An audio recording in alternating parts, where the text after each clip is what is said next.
Oh, eto nga yung helicopter na sinasabi nila. Inikutan na din ng helicopter, ano? Siguro tinitignan mga bossing, no? Yung pwesto kung saan pwedeng nandoon si Kibuloy, no?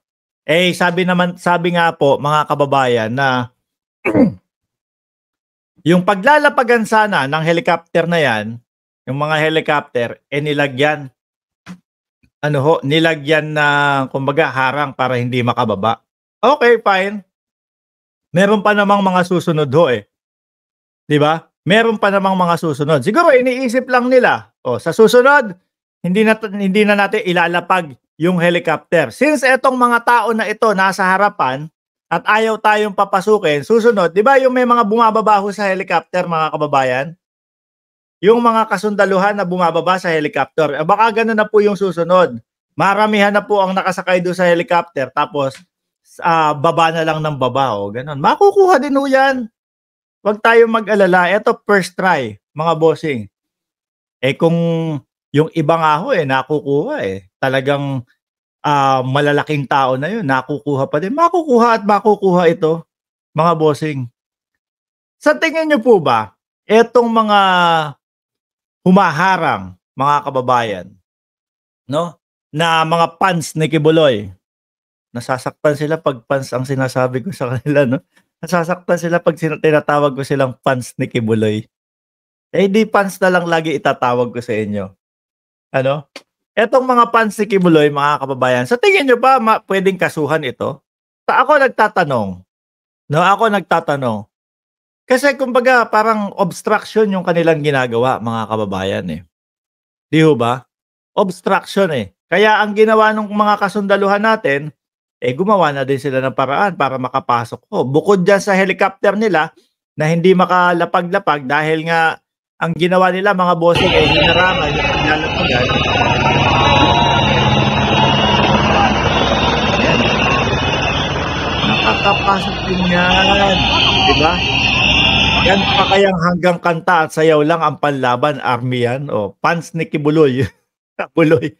Akala ko ba son of God siya? Di ba si Kristo nag-volunteer nag-volunteer na hulihin to save the world. Siya, bakit ganyan? Hide to death siya. Ewan ko dyan kay Kibuloy. No, siguro hindi niya kayang ipaliwanag talaga yung kanyang sarili. Mga kababayan.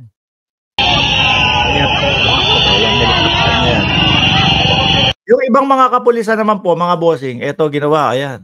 Bumutas na para makapasok lang. Although masasabi natin na hindi nagtagumpay sa pagkuha kay Kibuloy, mga kababayan, may mga susunod na araw pa po dyan. Huwag mong tawaging fans, idol, tawagin mong member ng mga kulto. Sabi ni Palanan Boys, mas masakit sa kanila yun. Nasaan na ba yung kanina?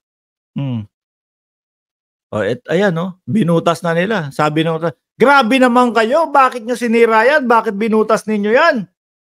Bakit pinagsisira nyo yan? Ayaw lumabas eh. Di ho ba? Ang dami ng warrant of arrest na nakatenga para sa kanya. Ayaw pa ding lumabas. Sa pilitan. Sobra-sobra na daw ho ang ginawa, mga kababayan, ng ating mga kapulisan. May sinira daw yung mga bakod. Ibalik na lang yan mamaya. Kung ano-ano naman ang mga pinaggagawa ni Kibuloy. Di ba? Paano nalaman ni Kibuloy na huhulihin siya, Sir Mark? Mukhang may kasabwat na nagtimbre sa tingin mo. Ako, tingin ko ganun eh. Kasi yung mga fans ni Kibuloy, mga kababayan, alam na nila. Kita mo may drum and bugle pa, mga kababayan. Duterte, magkano monthly?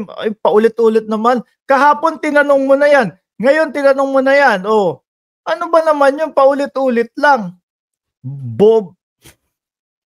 BO tong mga to, no? Kita mo, meron tayong mga topic, mga kababayan. May topic tayo, pero sila, ang layo ng mga itatanong. Di ho ba? Tanggalin na natin yan kasi bukas magtatanong ulit yan. Magkano monthly mo? Yun na naman ang itatanong niyan. Fans ni Kibuloy, fans ni Kibuloy. Nag-buy time kasi mga fans ni Kibuloy, kaya nakatakas. Tuloy ko ha.